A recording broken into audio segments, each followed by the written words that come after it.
하나님께서 오늘 우리에게 주시는 말씀은 누가복음 19장 28절에서 36절까지 말씀입니다. 신약성경 128쪽에 있습니다. 예수께서 이 말씀을 하시고 예루살렘을 향하여 앞서서 가시더라. 감람원이라 불리는 산 쪽에 있는 벳바게와 베다니에 가까이 가셨을 때 제자 중 둘을 보내시며 이르시되 너희는 맞은편 마을로 가라. 그리로 들어가면 아직 아무도 타보지 않은 나귀 새끼가 매어 있는 것을 보리니 풀어 끌고 오라. 만일 누가 너희에게 어찌하여 푸느냐 묻거든 말하기를 주가 쓰시겠다 하라 하시매 보내심을 받은 자들이 가서 그 말씀대로 만난지라. 나귀 새끼를 풀 때 그 임자들이 이르되 어찌하여 나귀 새끼를 푸느냐 대답하되 주께서 쓰시겠다 하고 그것을 예수께로 끌고 와서 자기들의 겉옷을 나귀 새끼 위에 걸쳐놓고 예수를 태우니 가실 때 그들이 자기의 겉옷을 길에 펴더라. 아멘. 이것은 하나님의 말씀입니다. 주님께서는 우리와 함께 하십니다. 주님이 우리를 어떻게 인도하시는지 오늘 말씀을 통해서 함께 주님이 인도하심을 우리가 받도록 하겠습니다. 우리 말씀 28절 보시면요, 예수께서 이 말씀을 하시고 예루살렘을 향하여 앞서서 가시더라. 주님이 어디에 계신다고요? 우리 앞에 계십니다. 우리가 가야 할 길을 주님이 먼저 가십니다. 그리고 그 길에서 우리가 겪어야 되는 모든 장애물들을 없애시고 우리가 겪어야 될 고난을 먼저 겪으시고 우리로 그 모든 것을 견딜 수 있도록 우리에게 힘과 능력을 주십니다. 주님이 우리의 앞길을 인도하시는 모습이 가장 잘 드러나 있는 장면이 있습니다. 이스라엘 백성들이 이집트를 탈출하여 광야를 지나갈 때입니다. 출애굽기 23장 20절에 보시면요, 내가 사자를 내 앞서 보내어 길에서 너를 보호하여 너를 내가 예비한 곳에 이르게 하리니. 주님께서는 주님의 사자를 우리보다 먼저 우리가 가야 할 길에 보내십니다. 우리를 보호하여 주십니다. 우리를 위해서 예배해 놓으신 젖과 꿀이 흐르는 가나안 땅으로 우리에게 가장 좋은 곳에 이르게 하십니다. 올해 여러분은 어떤 길을 시작하셨습니까? 여러분이 가야 할 길에 주님이 보내신 사자가 우리보다 앞서가 우리의 앞길을 평탄하게 만들어 주십니다. 그리고 우리가 도착해야 될 믿음의 땅을 예비해 놓으셨습니다. 새해를 시작하는데 어디로 가야 할지, 어떻게 가야 할지 모르는 분이 있을 수도 있습니다. 그러나 주님이 앞서 가십니다. 두려워하거나 걱정하지 마십시오. 주님이 우리 앞에서 우리의 발걸음을 인도해 주실 것을 믿습니다. 아멘. 오늘 본문은 예수님께서 십자가를 지기 위해서 예루살렘 성에 입성하시기 직전에 있었던 일입니다. 예수님께서 예루살렘에 가까이 오셨을 때에요, 이제 감람원이라고 부르는 언덕에 오시게 됩니다. 감람원은 우리말로 하면은 과수원과 비슷한 말입니다. 감람나무, 이 올리브나무 과수원이 많이 모여 있는 곳입니다. 예수께서 제자 두 명을 보내시는데 아마 베드로와 요한일 것입니다. 그들을 불러 맞은편 마을로 들어가 나귀 새끼 한 마리가 묶여 있을 텐데 그 나귀를 끌고 오라 말씀하십니다. 제자 두 명이 마을에 들어가자 정말 어린 나귀가 한 마리 묶여 있습니다. 제자들이 나귀의 묶은 끈을 풀려고 하자 나귀의 주인이 와서 왜 우리 나귀를 가지고 가느냐 아마 말을 했을 것입니다. 제자들은 예수님이 하신 말씀을 그대로 이야기하고 나귀 주인은 나귀를 끌고 가도록 허락해 줍니다. 그리고 예수님께서는 이 어린 나귀를 타고 예루살렘 성에 입성하십니다. 이게 그냥 우리가 보게 되면 아무것도 아닌 일 같아요. 주님이 왜 이런 일을 하셨는지 이해가 잘 되지 않습니다.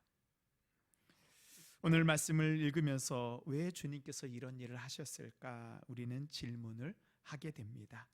그리고 말씀 속에서 그 질문에 대한 대답을 찾으며 우리의 앞서 가시는 주님을 우리가 어떻게 하면 따를 수 있을지 주님을 따르는 우리 모든 성도님들이 될 것을 믿습니다. 아멘.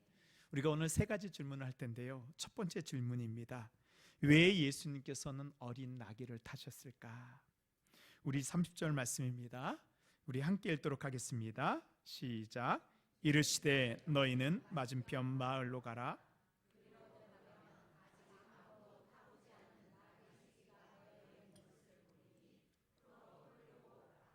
아멘. 예수님께서는 제자들을 마을로 보내어 예수님이 탈 가축을 끌고 오라 하십니다. 과거에는 이 왕이나 개선 장군들이 이 성에 입성하게 될 때에요, 걸어서 들어오지 않고 멋진 말을 타거나 화려한 마차를 타고 입성하면서 자신의 승리를 선포하고 자신의 위엄을 자랑하였습니다. 예수님께서는 왕으로 이 세상에 오셨습니다. 이제 예루살렘 성에 들어가 수많은 사람들 앞에서 내가 세상의 진정한 왕이라는 것을 이제 선포하려는 그 순간입니다.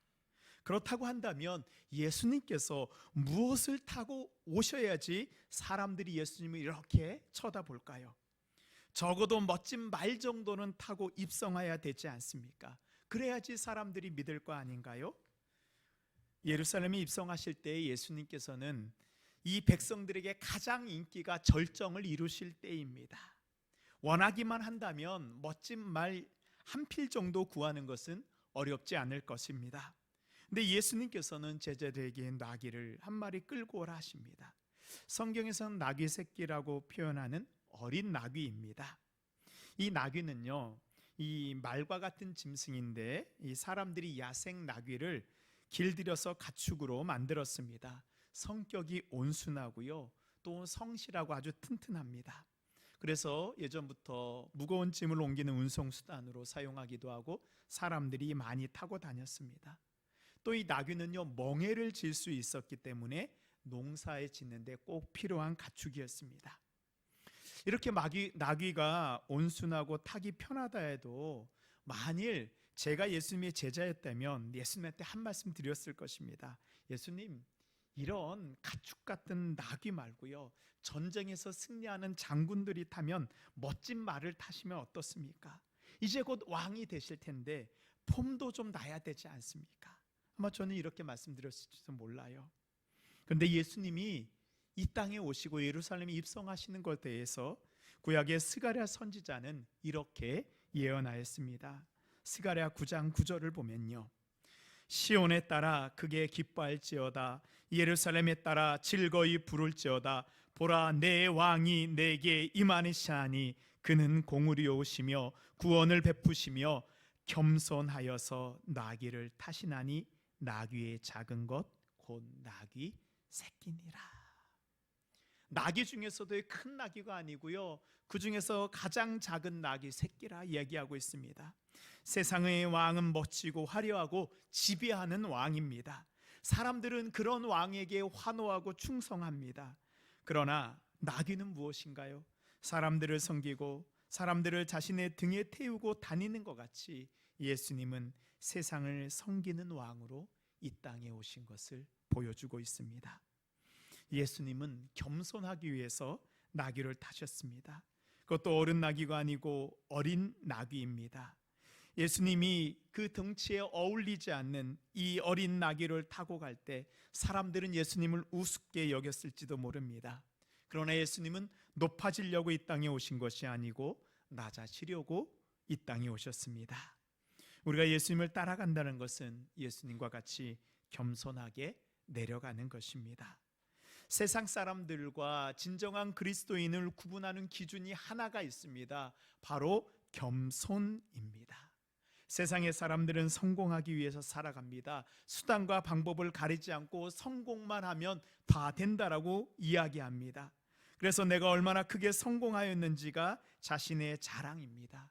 그러나 이것은 자만이고 교만입니다. 우리 그리스도인들은요, 하나님께서 우리를 이 땅에 창조하신 창조의 목적대로 살아가야 합니다. 내가 가지고 있는 이 모든 것, 하나님 나에게 주신 모든 것은 주님께서 나에게 맡겨주신 것임을 고백하는 것입니다. 그리고 이 모든 것이 주님께로부터 왔으니 이 모든 것을 주님을 위해서 드립니다 라는 겸손한 자세로 살아가야 됩니다. 우리가 겸손할 때 우리에게 주시는 은혜가 있습니다. 야고보서 4장 6절 말씀입니다. 그러나 더욱 큰 은혜를 주시나니 그러므로 일렀을 때 하나님이 교만한 자를 물리치시고 겸손한 자에게 은혜를 주신다 하였느니라.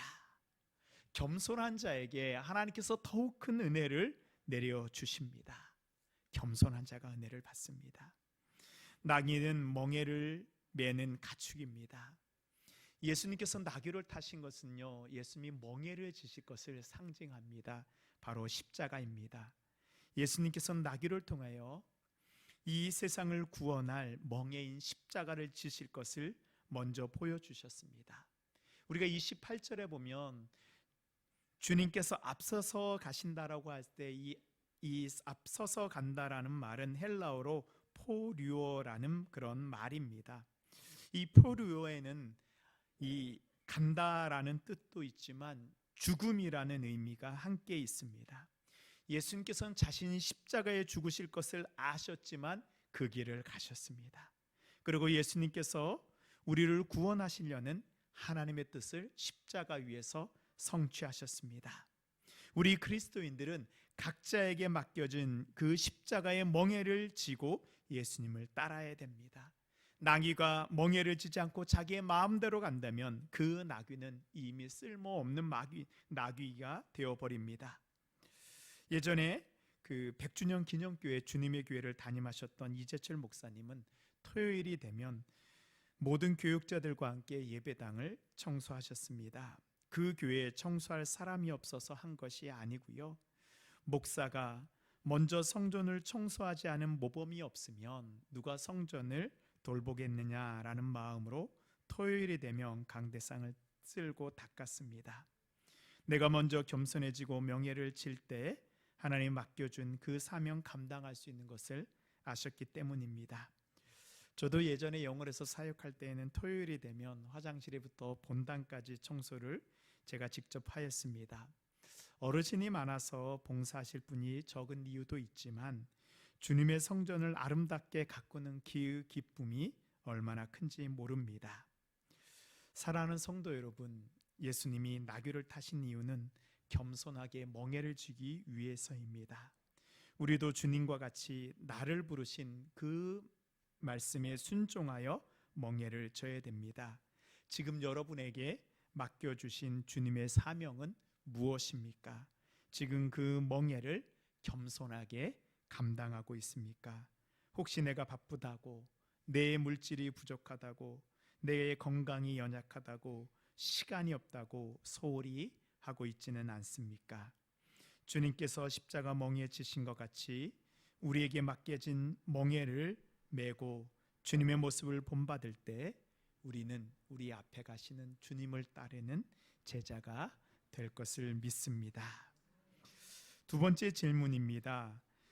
예수님의 제자들은 어떤 마음으로 마을에 내려갔을까요?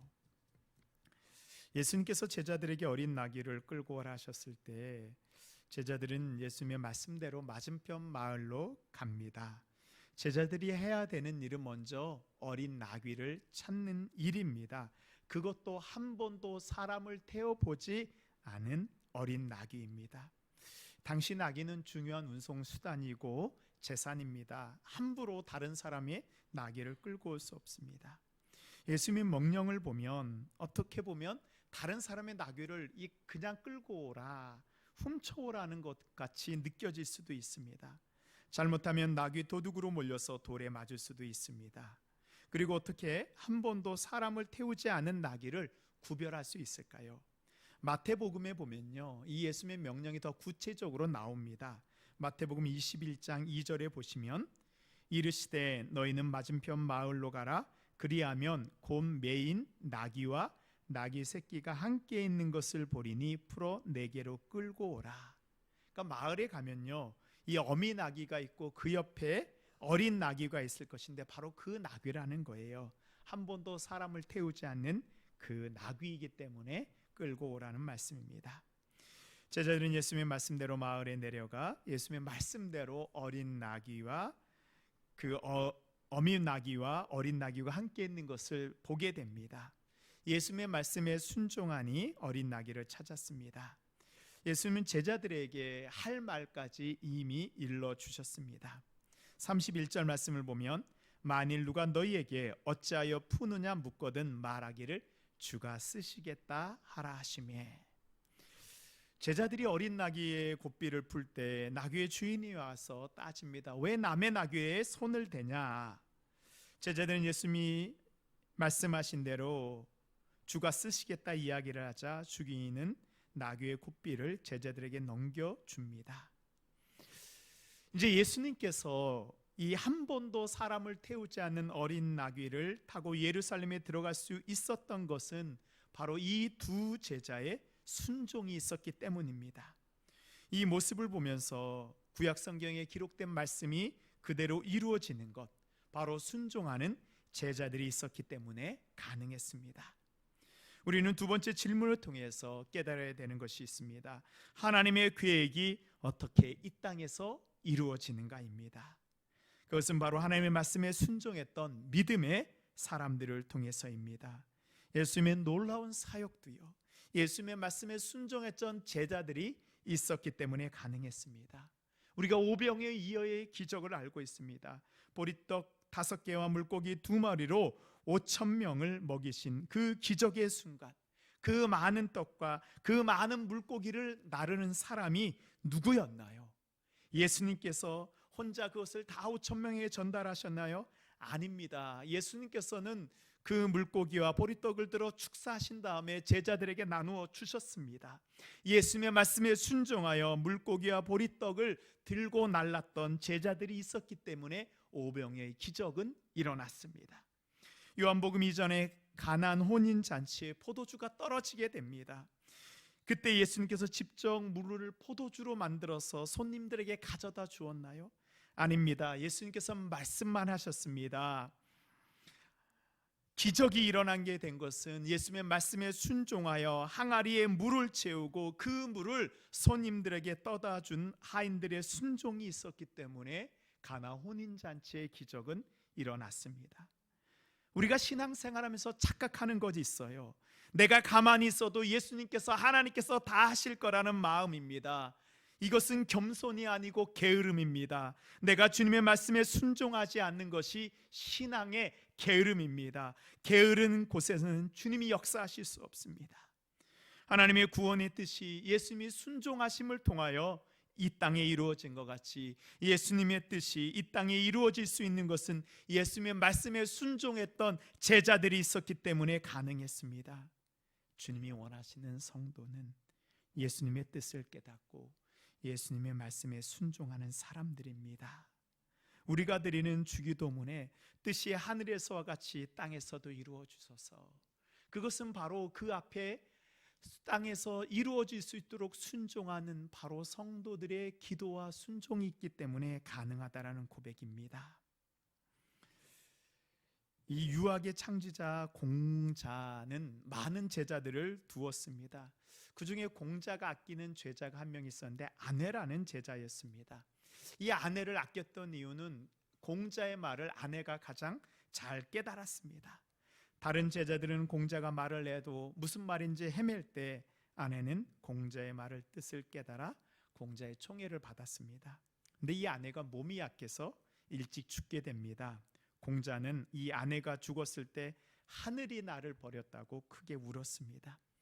이렇게 뛰어났던 아내와 함께 지식이 뛰어나지는 않고 깨달음이 많지는 않았지만 아내와 같이 사랑을 받는 제자가 있었는데 바로 자로라는 제자입니다. 이 자로는요, 원래 그 마을에서 힘 좀 쓰는 그런 건달이었습니다. 불량배였어요. 처음에는 공자의 학당에 와서 횡패를 부리다가 나중에 공자의 가르침에 감동하여 그를 따르는 제자가 되었습니다. 하루는 공자가 제자들을 모아놓고 이런 말을 합니다. 내가 세상을 통일하기 위해서 군대를 움직여야 한다면 나는 자로와 함께 군대를 주의할 것이다. 제자들이 의아합니다. 아니, 자로는 머리가 그렇게 명석하지 못한 사람인데 어떻게 자로와 함께 군대를 믿고 맡기겠습니까? 공자가 이 자로를 선택한 이유가 있습니다. 다른 제자들은 공자의 가르침을 받으면 그대로 실천하지 않고 자신의 생각대로 행동을 하는데, 자로는 공자의 말을 그대로 믿고 따르는 그런 용기가 있기 때문에 공자가 믿고 군대를 맡길 수 있다라는 뜻입니다. 자로는 뛰어나지는 않았지만 공자의 가르침대로 그대로 순종하기 때문입니다. 예수님의 제자 가운데에서도 이 자로 같은 제자가 있습니다. 혹시 누군지 아세요? 예, 바로 베드로입니다. 베드로는요, 다른 제자들에 비해서 배움도 짧고 성격도 급하였습니다. 그러나 예수님의 사랑을 받는 수제자가 되었습니다. 그 이유는 예수님의 말씀에 용기 있게 순종하였기 때문입니다. 폭풍우가 이는 그 바다 위 무리를 걸라라는 말씀을 듣자 베드로는 주님만 바라보며 폭풍 속으로 뛰어 들어가게 됩니다. 그리고 바다 위를 걷는 기적을 경험하게 됩니다. 베드로는 예수님의 말씀에 순종하였습니다. 지금 예수님의 뜻이 어떻게 우리의 교회 가운데, 우리의 가정 가운데, 우리의 기업 가운데 이루어질 수 있을까요? 예수님이 직접 나타나서 모든 일을 직접 다 하실 거라고 생각하십니까? 아닙니다. 예수님의 말씀에 순종했던 사람들을 통해서 예수님의 뜻을 이루어 가십니다.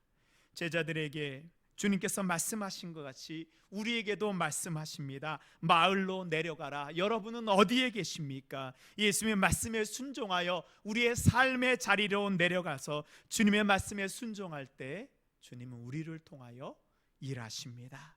사랑하는 성도 여러분, 올해 우리는 목마른 사슴과 같이 간절한 마음으로 시냇물을 찾고 있습니다. 우리 안에 말라버린 은혜의 샘물이 다시 솟아나기를 기도하고 있습니다. 우리의 가정이 회복되기를, 자녀가 회복되기를, 잃어버린 영혼이 다시 주님께 돌아오기를 소망하고 있습니다. 주님의 말씀하여, 주님의 말씀에 순종하여 기도의 자리, 말씀의 자리, 은혜의 자리로 나아오십시오.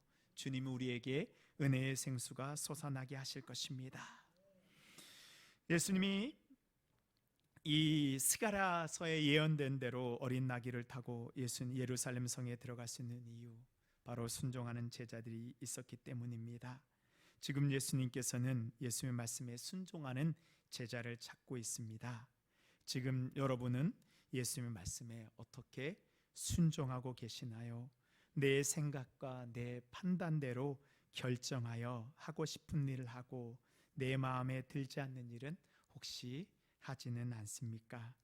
예수님의 말씀에 용기 있게 순종하십시오. 오병이어의 기적이, 물이 포도주로 변한 기적이, 바다 위를 걷는 기적이 순종하는 여러분을 통해 일어날 것을 믿습니다. 아멘. 이제 세 번째 질문입니다. 세 가지 질문 가운데 가장 어려운 질문입니다. 왜 나귀의 주인은 자신의 소중한 나귀를 제자들에게 내어 주었을까입니다. 33절 34절 말씀입니다. 우리 함께 읽겠습니다. 시작. 나귀 새끼를 풀 때에 대답하되 주께서 쓰시겠다 하고. 아멘. 예수님이 나귀를 타신 것, 겸손의 왕으로 하나님의 말씀을 성취하신 것입니다. 예수님의 제자들은 예수님의 제자이기 때문에 순종한 것으로 우리는 이해할 수 있습니다. 그런데 이 나귀의 주인은요, 무슨 마음으로 자신의 소중한 나귀를 내어 주었을까요? 이 질문에 대해서 우리는 몇 가지를 예상해 볼 수 있습니다. 첫 번째, 혹시 이 주인도 예수님을 따르는 사람이 아니었을까? 또한 두 번째로, 혹시 예수님의 제자들이 나귀의 값을 치르지 않았을까입니다. 이 어린 나귀를 타고 예루살렘에서 입성하신 이 복음 말씀은 이 사복음서에 다 나오는 말씀입니다. 그만큼 중요한 본문이에요. 그래서 4명의 제자들이 다 여러 가지 각도로 이 이야기를 성경에 기록했습니다. 그런데 사복음서 어디를 살펴봐도 주인이 예수님을 따랐다든지 제자들이 값을 주고 나귀를 샀다라는 말씀은 없습니다. 다른 힌트는 없습니다. 오직 예수님의 말씀 안에서만 힌트를 찾을 수 있습니다.